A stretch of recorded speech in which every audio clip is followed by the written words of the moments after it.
শেখ হাসিনার আমলের যারা বড় মন্ত্রী এমপি ছিল ওনারা নিয়ে এই টাকাটা লুটপাট করে খেয়ে ফেলছে। গ্রামীণ ফোনে আমি একজন অফিসক, আমি 14টি বছর চাকরি করি। 14টি বছর চাকরি করার পরে আমি তখন জানতে পারি আমি একটা থার্ড পার্টির আন্ডারে চাকরি করি।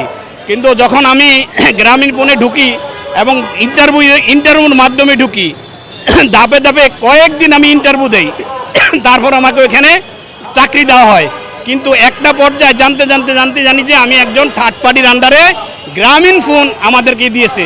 যাক, চাকরি করা অবস্থায় আমার 14 বছর চাকরির মেয়াদ হয়, তখন আমাদেরকে তারা বিভিন্নভাবে হয়রানি করতেছে যে আমরা তারা গ্রামীণ ফোনতে চলে যাই এবং আমাদের বিভিন্ন ইনক্রিমেন্ট দেয় নাই, বিভিন্ন বেতন বাড়ায় নাই, আমাদের 5% টাকা দেয় নাই এবং 5% টাকাটা আমাদের ট্রাস্টি বোর্ডে জমা আছে, আমাদের ব্যাংকে জমা আছে, কিন্তু আমরা টাকাটা আমাদের হাতে পাই নাই। বিভিন্নভাবে মন্ত্রী এমপি শেখ হাসিনার আমলের যারা বড় মন্ত্রী এমপি ছিল ওনারা নিয়ে এই টাকাটা লুটপাট করে খেয়ে ফেলছে।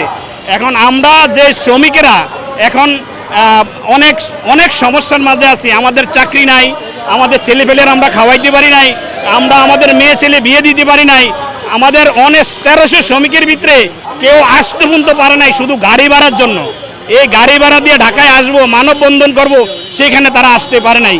তো সেই জন্য আমি এই রাষ্ট্রের কাছে, এই রাষ্ট্রের প্রধান তারেক জিয়া প্রধানমন্ত্রী ওনারা আমরা জানাইতে চাই যে আমাদের এই গ্রামীণ ফোন থেকে আমাদের ন্যায্য আদায়টা যাতে আমাদেরকে করে দেয় এবং আমরা যাতে 2 মুঠো খাইয়া পরে বাঁচতে পারি। আমাদের এখন যে বয়স হয়ে গেছে, আমাদেরকে এখন কেউ চাকরি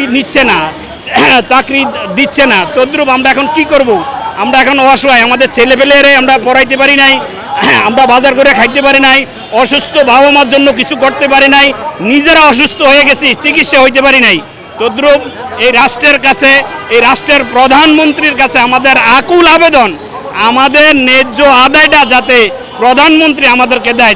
প্রধানমন্ত্রী অনেক ভালো মানুষ, অনেক ভালো আশ্বাস দিয়েছে। আগে বলছে বাংলাদেশ, তারপর হইল শ্রমিক। সেই শ্রমিক হয়ে প্রধানমন্ত্রীর কাছে আমাদের আকুল আবেদন, আমাদের দাবিটা যাতে গ্রামীণ ফোন থেকে আমাদেরকে দাবিটা আদায় করে আমাদেরকে দেয়।